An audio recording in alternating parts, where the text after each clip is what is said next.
Mesmo com tantas descobertas no mundo que tiveram seus fundamentos baseados direta ou indiretamente na física, as pessoas têm dificuldades em associá-la com o nosso cotidiano. Um exemplo seria a ecolocalização, que está restrita apenas a alguns grupos de animais, como golfinhos e morcegos. Então, nesse vídeo, vamos entender como os morcegos estão diretamente ligados à física através da ecolocalização, que é um processo utilizado por esse grupo de mamíferos para se localizar, caçar e até mesmo se comunicar. Podemos definir ondas como sendo uma perturbação que se propaga por um meio físico, onde energia é transportada sem que ocorra, no entanto, o transporte de matéria. A onda sonora é longitudinal. O som se propaga por meio da vibração do ar na mesma direção da sua propagação. Isso explica porque não há propagação de som no vazio, pois as partículas que transmitem as vibrações estão ausentes no espaço. Consideramos som as vibrações emitidas em frequências audíveis, que estão aproximadamente na faixa dos 20 Hz até 20 kHz. Frequências superiores ou inferiores à faixa citada são definidas como ultrassom e infrassom, respectivamente. O processo da ecolocalização ocorre com a emissão de ultrassom, pois frentes de onda de altas frequências possuem a característica de poderem ser direcionadas, tornando assim o procedimento mais eficiente. Os morcegos direcionam as frentes de onda simplesmente com movimentos da boca.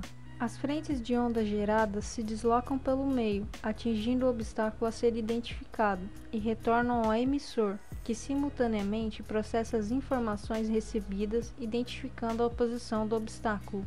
Podem ocorrer variações na velocidade do som devido a diferenças de temperatura, onde o aumento da taxa de agitação molecular do meio proporciona a elevação da velocidade do som.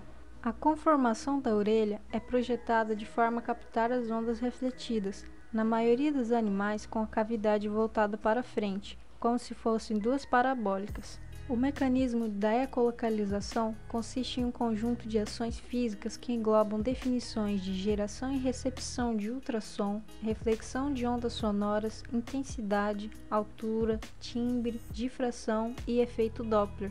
No entanto, uma das aplicações físicas mais presente no comportamento dos morcegos é o efeito Doppler, pois é com base neste efeito que os movimentos são calculados de forma tão precisa. Halliday propôs o seguinte exercício envolvendo o fenômeno da ecolocalização, aplicado especificamente a morcegos. Um morcego está voando rapidamente sem ficar em um lugar por muito tempo em uma caverna, navegando por meio de pulsos sonoros ultrassônicos. Suponha que a frequência de emissão sonora do morcego seja de 39 kHz. Durante uma rápida arremetida em direção a uma superfície de parede plana, o morcego está se movendo a 0,025 da velocidade do som no ar. Que frequência o morcego escuta refletida pela parede? Para a solução deste problema, vamos relacionar a frequência emitida e a frequência detectada através da equação geral do efeito Doppler, onde V é a velocidade do som através do ar, Vd a velocidade do detector e Vs a velocidade da fonte, ambas em relação ao ar. Mediante a equação geral, podemos deduzir as seguintes equações: 1. Para condições de detector em movimento e fonte estacionária. 2. Para condições de fonte em movimento e detector estacionário. Para o problema proposto, devemos considerar inicialmente o morcego como uma fonte em movimento e a parede como um detector estacionário. Para tanto, aplicaremos a equação deduzida 2 para obter a frequência que atingirá a superfície da parede. Considerando velocidade do som no ar a 20 graus Celsius como sendo 343 metros por segundo, F é a frequência emitida pela fonte, ou seja, pelo morcego. V é a velocidade da onda sonora. Vs é a velocidade da fonte sonora. O exercício proposto por Halliday nos diz que o morcego está se movendo a 0,025 da velocidade do som no ar. Então, vamos multiplicar esse número por 343, resultando em 8,575 metros por segundo como a velocidade da fonte sonora. Assim, temos a frequência detectada igual a 39 kHz vezes 343 metros por segundo sobre 343 menos 8,575. Subtraindo, teremos 343 dividido pelo valor de 334,425 metros por segundo. E depois 39 kHz vezes 1,025. Nosso resultado final é de 39.975 Hz.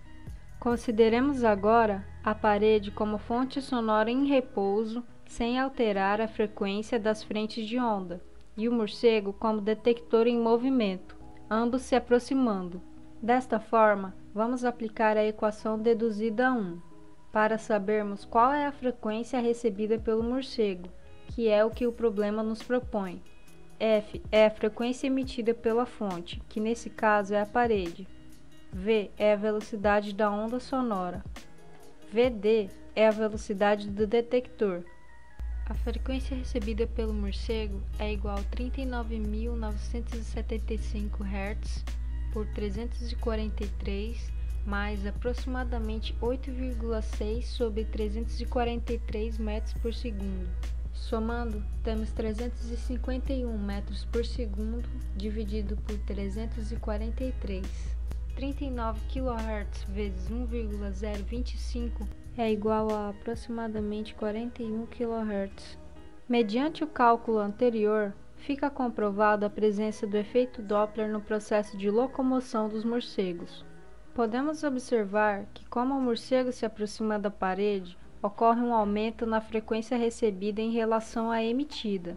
Este aumento é traduzido como informação de navegação, ou seja, não é necessário que ele enxergue o obstáculo, pois utilizando os parâmetros ligados ao efeito Doppler, o animal constrói a imagem dos obstáculos e objetos ao seu redor. Observamos ainda que existe uma diferença muito grande entre a velocidade do morcego e a velocidade do som, permitindo que eles realizem correções quase instantâneas nas rotas de voo. Esse foi só um exemplo de como a física pode ser encontrada na natureza. Se pararmos para pensar, sempre iremos achar uma ligação com a física no nosso dia a dia.